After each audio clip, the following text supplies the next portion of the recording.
सर्वांना नमस्कार. मी राजेंद्र खोराटे ज्ञान संस्कार अकॅडमीमध्ये सर्वांचं हार्दिक स्वागत करतोय. आज आपण टीटीचा पेपर फर्स्ट अभ्यासणार आहोत. मागच्या तासाला आपण टीटी पेपर सेकंड अभ्यासलेला होता. पेपर फर्स्ट आणि पेपर सेकंड यांची काठिण्य पातळीचा जर विचार केला तर पेपर सेकंड हा काठिण्य पातळीचा जर विचार झाल्यानंतर जरासा थोडा अवघड प्रश्न त्याच्यासाठी असतो. पहिली गोष्ट प्रामुख्याने आपण पाहणं गरजेचं आहे. पेपर फर्स्ट सकाळच्या सत्रात आणि पेपर सेकंड दुपारच्या सत्रामध्ये अभ्यासला जात असतो किंवा त्याची परीक्षा एक्झाम घेतली जात असते. आता ज्या वेळेला पेपर फर्स्ट मध्ये पट पट पट पट आपण प्रश्नांची उत्तरं सोडवू शकतोय, कारण यावर्षीचा जर पेपर पाहिला तर पहिला प्रश्न पडलाय तो म्हणजेच साखरवाडी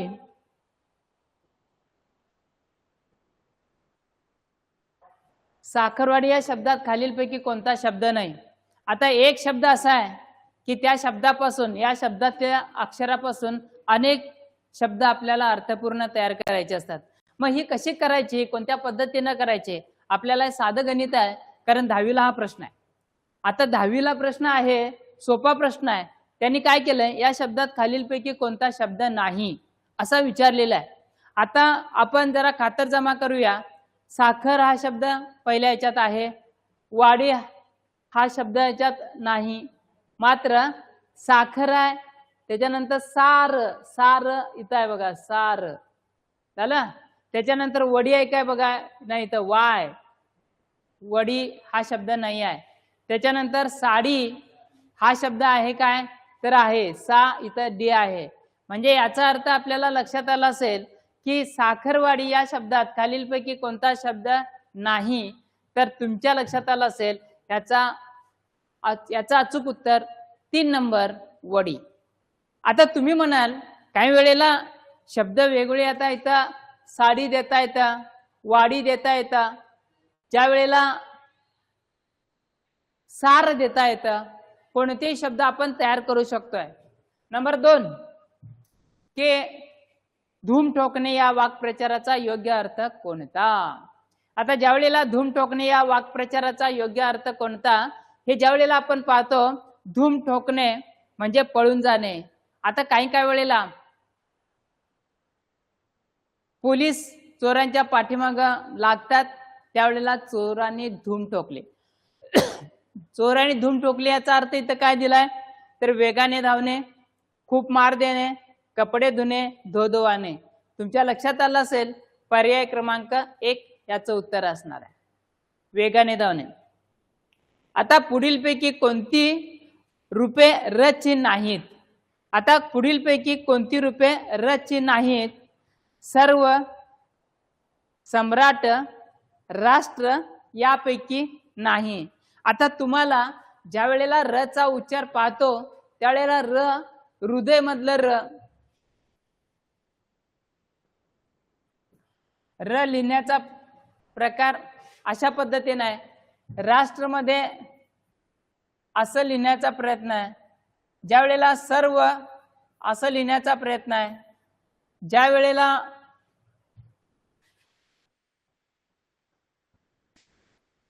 खग्रास असं लिहिण्याचा प्रकार आहे. म्हणजे 4 प्रकारे आपल्याला रचा वापर करता येतो. आता इथं त्यांनी काय केलंय, यापैकी कोणती रूपे रची नाहीत. 1 सर्व, 2 सम्राट, 3 राष्ट्र यापैकी नाही. आता तसं बघायला तर तिन्हीच्या तिन्ही वापर केलेले आहेत, म्हणजे पर्याय क्रमांक 4 हे याचं उत्तर असणार आहे. आता यापैकी अचूक शब्द कोणता, यापैकी अचूक शब्द कोणता. पुनर्वसन, पुनर्वसन, पुनर्वसन, पुन्हा वसन. आता तुम्हाला काही वेळेला एक गोष्ट लक्षात ठेवा, पुनर्परीक्षा.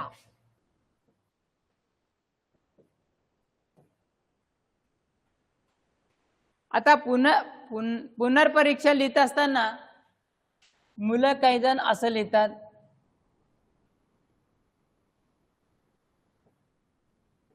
काही जण असं लिहितात. आता बरोबर कोणतं, पूर्ण परीक्षा. याचा अर्थ पूर्ण परीक्षा, त्याचा अर्थ पुनर्परीक्षा. आता तुम्ही म्हणाल याचा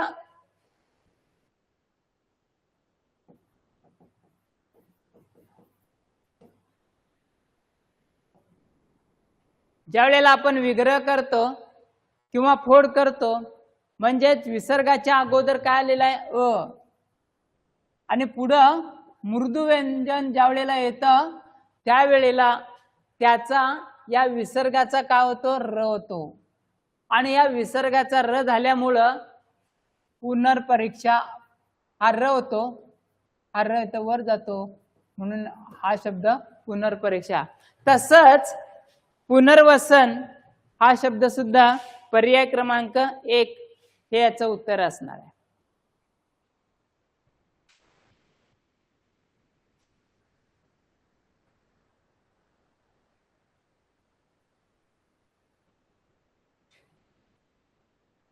पुढीलपैकी धातुसाधित विशेषण कोणते? आता पुढीलपैकी धातुसाधित विशेषण, धातुसाधित, धातूला प्रत्यय लागून तयार होणाऱ्या शब्दाला आपण काय म्हणतो? धातुसाधित हे म्हणतो. आता ज्या वेळेला विशेषणाचा विचार केला जातो त्यावेळेला हा प्रश्न वारंवार पेपर 2, पेपर 1 अतिशय महत्वाचा, कारण का धातुसाधित विशेषण विचारलेलं असतं. आता इथं काय केलंय? एकच प्रश्न, जरासं थांबा.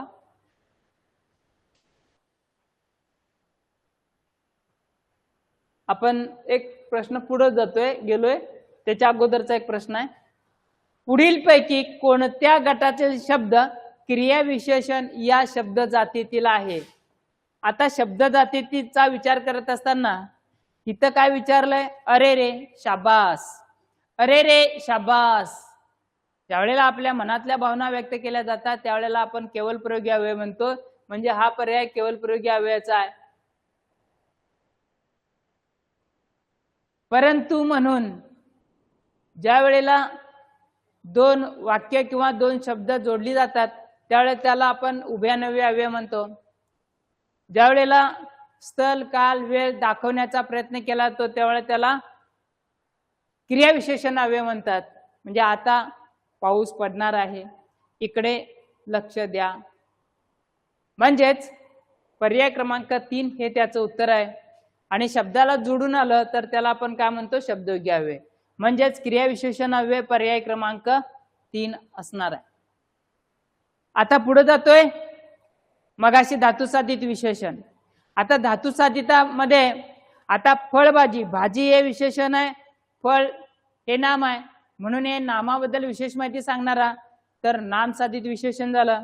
इथं वाह हा मूळ धातू आहे, धातूला प्रत्यय लागून तयार होणारा शब्द वाहते हे विशेषण आहे, म्हणजेच धातुसाधित विशेषण हे आहे. आता थोडी पुस्तके ज्या वेळेला अनिश्चित संख्या दाखवलेली आहे, संख्या विशेषण आहे.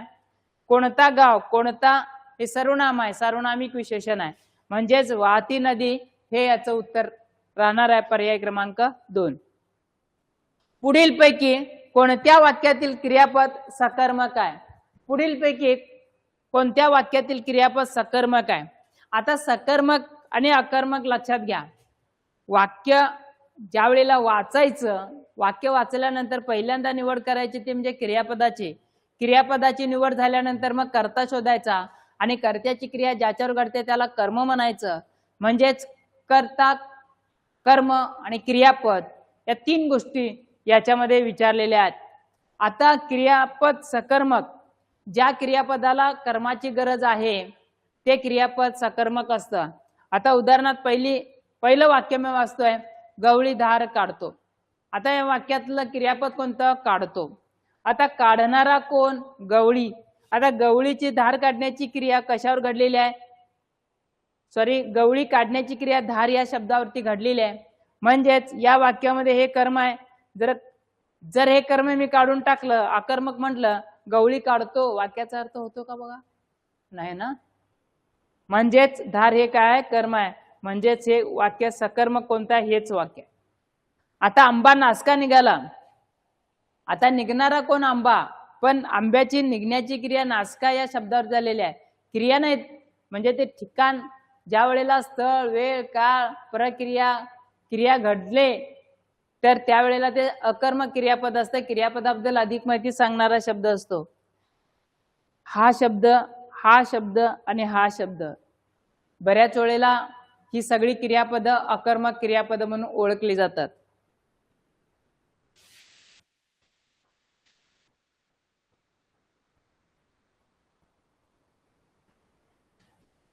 मराठीतील आद्य ग्रंथ कोणता? 1 विवेक सिंधू, 2 लीला चरित्र, 3 ज्ञानेश्वरी, 4 यापैकी नाही. आता लीला असं न लिहिता लीळा चरित्र. आता आद्य ग्रंथ कोणता? 3 विचारले. आता हे तर ज्ञानेश्वरी ज्ञानेश्वराने लिहिलंय, लीळा चरित्र महिमभट्टाने लिहिलेलं आहे. पण विवेक सिंधू ज्यावेळेला हे लेखन केलं, ज्यावेळेला मराठी भाषेला 3 ऑक्टोबर 2024 ला मराठी भाषेतला ज्यावेळेला 1188 ला लिहिलेला ग्रंथ आहे, काही 2000 पूर्वीचा इतिहास या मराठीला आहे काय, असा ज्यावेळेला प्रश्न अभिजात मराठीचा दर्जा देत असताना त्या कमिटीनं विचारला गेला, त्यावेळेला तो संदर्भ ग्रंथ म्हणून वापरला गेला. आणि म्हणूनच लीळा विवेक सिंधू हा ग्रंथ आद्य ग्रंथ म्हणून ओळखला जातो. आता यापैकी पुढीलपैकी पूर्ण वर्तमान काळाचे वाक्य कोणते? आता पूर्ण वर्तमान काळ काळाचा अभ्यास करताना एक लक्षात घ्या, सिंगल क्रियापद असेल तर साधा काळ असतो, एवढं लक्षात ठेवा.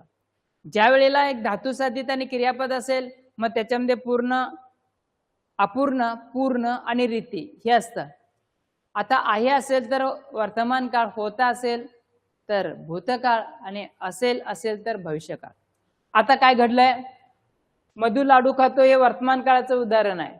एकच क्रियापद आहे, इथं पूर्ण वर्तमान काळाचं विचारलंय, त्यामुळे याचा काही विषय नाही. आता मधुने लाडू खाल्ला असेल, खाल्ला होता, खाल्ला आहे, खाल्ला क्रिया पूर्ण झाल्या.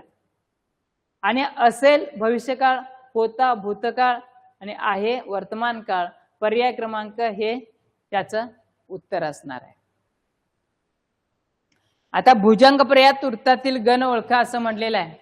आता भुजंग प्रयात, मना सज्जना तू कडेने जावे, न होऊने कोणाशी दुखावे, कुणी दुष्ट अंगास लाविला, हात तरी दाखवावा. भुजंग प्रयात हे अक्षर गण वृत्त आहे. प्रत्येक चरणामध्ये 12 अक्षर असतात. यती य य य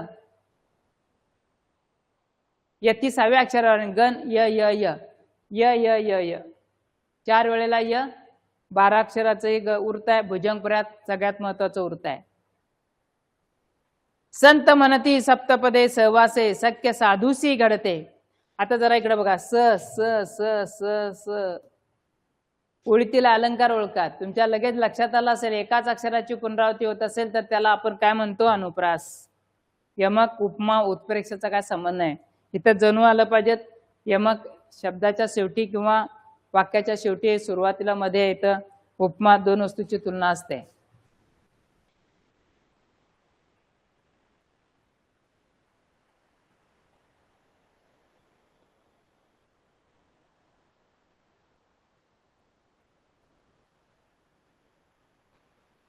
ओष्ठवर्ण कोणता?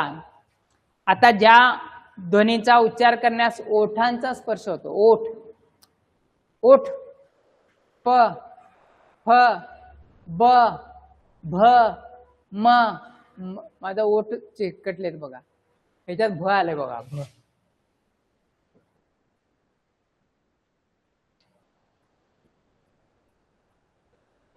ज्या वेळेला दाताला स्पर्श असेल, टाळूला स्पर्श असेल, त्यावेळेला कंठ असेल, कारण कंठातून येणारे ध्वनी वेगळे असतात. टाळूला स्पर्श करणारे ध्वनी वेगळे असतात, दाताला स्पर्श करणारे ध्वनी वेगळे असतात. इथं मात्र ओष्ठवर्ण आहेत.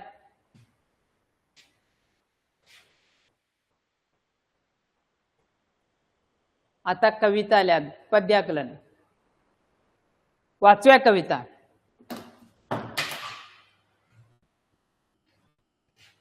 कोपर्यासी गुणगुणत अन अभंग, उभा केव्हाचा एक तो अपंग. बघा काय म्हणलंय, कोपर्यासी गुणगुणत अन अभंग, उभा केव्हाचा एक तो अपंग, भोवतीचा अंधार तो निमाला, हृदयी त्याच्या जणू जात आश्रयाला. जीभ झालेली ओरडून शोष, कोरडी झाली जीभ. 4 दिवसांचा त्यातही उपास, 4 दिवसांचा उपास आहेत अपंग, कसा कोरडा पडलेला आहे. नयन थिजले थरथरती हातपाय, डोळ्यात पाझर सुटलेले आहेत, हातपाय थरथरत आहेत. रूपे दैन्याचे उभे मूर्त काय, त्याचं रूप ही दैन्यावस्था पाहिलेली आहे. किव यावी पण त्याची कुणाला, कुणाला त्याची दया यावी. जात उपहासुनी पसरला कराला, तोच येई कुणी परतून मजूर, बघुनी दिना त्या उधानून उर. एक मजूर त्यानं त्याची स्थिती पाहिलेली आहे आणि त्याला कळवळून आलेला आहे मजुराला.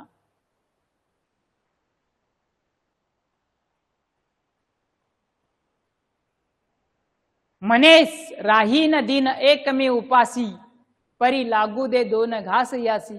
मी म्हणे उपाशी राहीन पण 2 घास या अपंगाला घालूया. खिसा ओतून तया ओंदळीत, चालू लागे तो दीनबंधू वाट. आता तो मजूर काय करतोय, आपल्या खिशात जे काय असेल त्याच्या ओंदळीत टाकतोय आणि पुढे जायला लागतोय. असा तो दीनबंधू आहे. दिनांचा, दुबळ्यांचा, गरिबांचा कैवारी म्हणून या मजुराला ओळखलेला आहे. या कवितेत कोणाचे वर्णन आलेले आहे तुमच्या लगेच लक्षात आलं? अपंग व्यक्तीचं वर्णन आलंय. त्याचे हातपाय काय थरथरत होते लक्षात आलं असेल, कारण तो 4 दिवस उपाशी आहे तरी तो ओरडतोय उपासामुळे. पर्याय क्रमांक 2.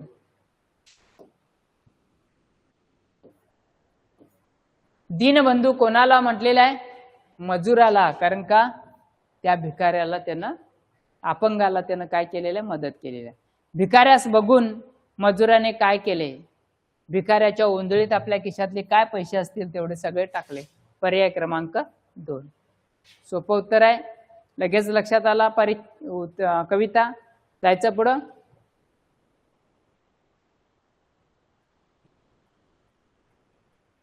केशवसूत या टोपण नावाचे लेखन करणारे लेखक साहित्यिक कोण?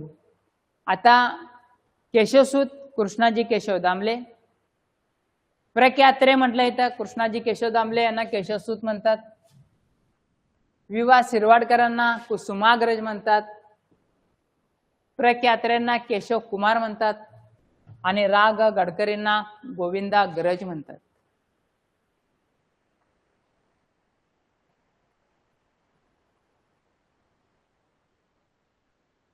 विरामचिन्ह कोणते असायला हवे या वाक्यामध्ये?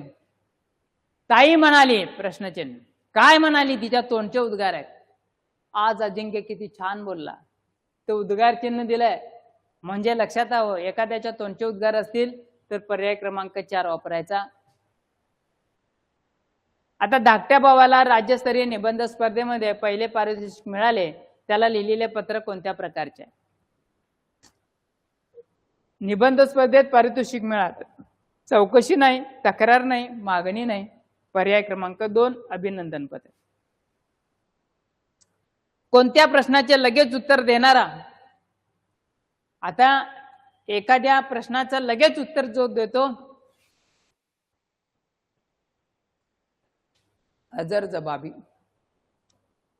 आता वाचा बडबड्या, तोंडा त्याला पण बडबड्याच म्हणतात. शब्दप्रभू, शब्दावरती ज्याचं वजन आहे, सामर्थ्य आहे, तो शब्दप्रभू.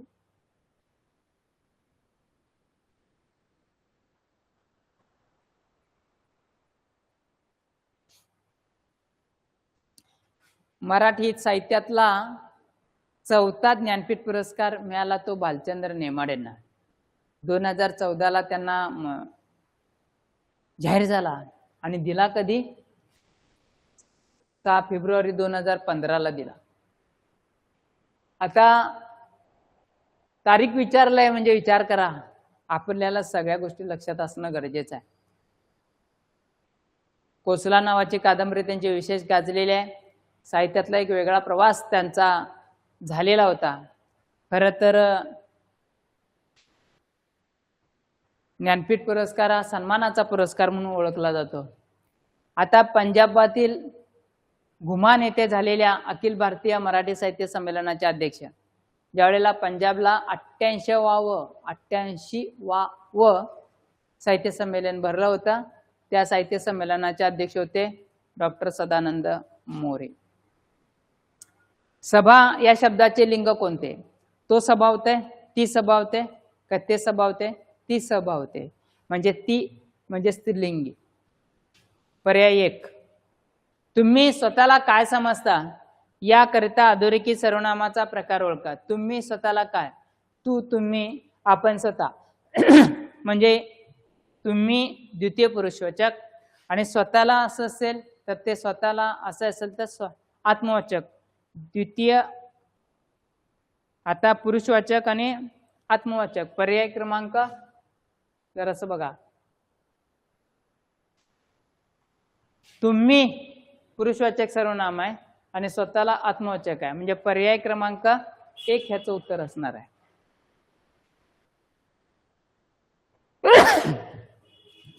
आता उत्तर आहे आणि या उत्तरावरची प्रश्नांची उत्तर आपल्याला आता विचारलेली आहेत. आता उत्तर आम्ही महात्मा ज्योतिराव फुल्यांच्या जीवनचरित्रावर आधारलेला आहे. 25, 26, 27, 28 4 प्रश्न याच्यावरती आहेत. महात्मा फुले म्हणतात, ज्याचे मन सत्याने पवित्र झाले आहे तो जगातील पवित्र माणूस. वाचताना बघा, ज्याचे मन सत्याने पवित्र झाले आहे तो जगातील सर्वात पवित्र माणूस.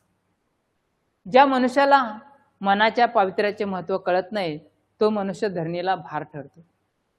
निर्दोष आणि उद्योगी जीवन मनुष्याला आरोग्याने संपत्ती देते. आळशी मनुष्य हा खरा तर दुष्ट असतो, तो समाजाचा शत्रू असतो, तो कधीही सुखी होत नाही. उद्योगी आणि शुद्ध चारित्र्याचा मनुष्य हा गरिबांचा वाली असतो, तो अनेकांना सुखी करतो. सत्य, प्रेम, निर्मळ मन आणि शांत हृदय यातून धैर्य निर्माण होते. धैर्यशील माणूस हालापेष्टा सहन करतो आणि संकटावर मात करतो.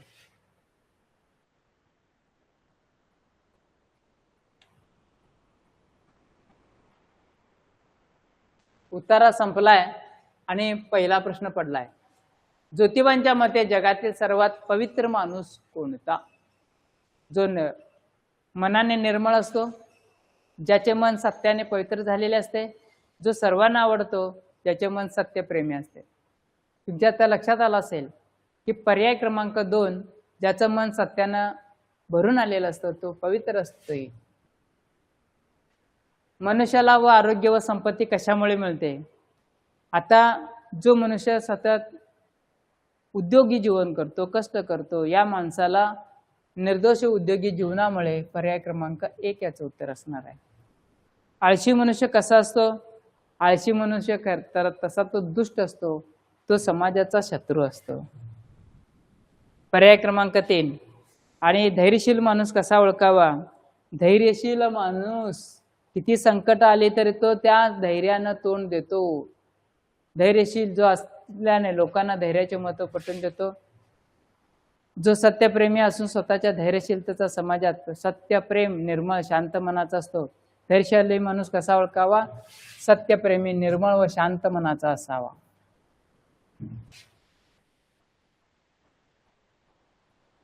टवटवीत या शब्दाचा अचूक विरुद्धार्थी शब्द कोणता? टवटवीत सतेज नाही, मलूल लागू पडतो, निसंदेह नाही, कोरडे नाही. टवटवीचा विरुद्धार्थी शब्द आहे मलूल. आता जरा सवा इथे त्याने एक वाक्य दिलंय. आता थोड्याच वेळात कार्यक्रमाला सुरू करूया. वाक्य कुठेतरी चुकल्यासारखं वाटतंय ना तुम्हाला? आता थोड्याच वेळात कार्यक्रमाला सुरू करूया असं होईल काय? आपण काय म्हणू? आता थोड्याच वेळात कार्यक्रम सुरू करूया. म्हणजे काय उत्तर येणार आहे? कार्यक्रमाला ऐवजी काय येईल? कार्यक्रम सुरू करूया. म्हणजे पर्याय क्रमांक 2 हे याचं उत्तर असणार आहे. सरळ आलंय. आपण जरा सिक्वेन्स जुळवायला प्रयत्न करायचा आहे.